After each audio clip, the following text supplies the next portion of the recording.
हमर पोखर बागे चढ़ के डोलिया चढ़लो मगज पर पोखर बागे बोतल के बोतल पानी चढ़ो हो यारा के जेठ हो बिस पहिल भेंट कर लेला भरावा से जेठ हो बिस पहिल जान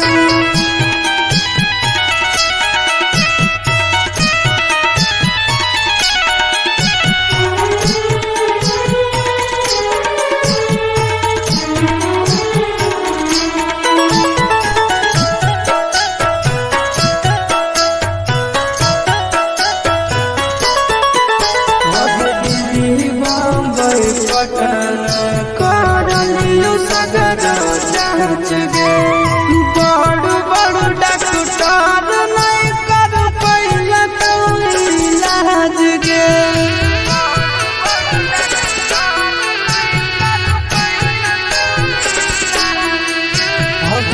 बम्बई पटना करलियो सगर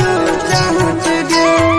बड़ बड़ डॉक्टर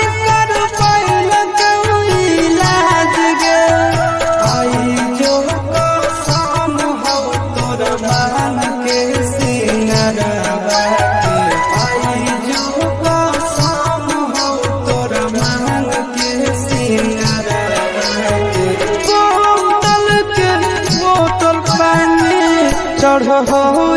यारा के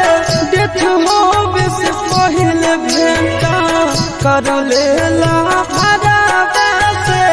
डेथ हो बिस पहिल सोना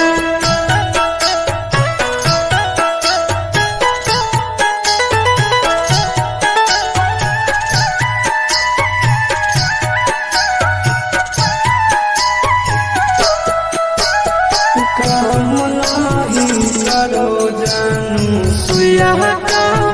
लेट गे बच के अब चांस नहीं हुए तुम्हारा पेंट गे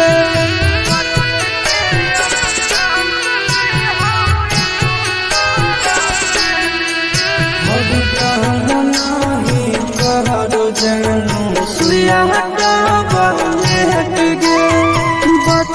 के अब चांस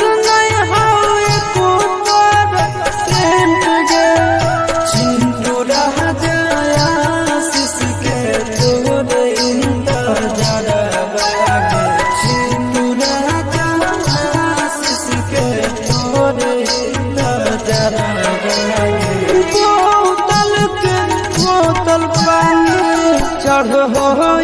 यारा के डेथ हो बिस पहिल भेंट कर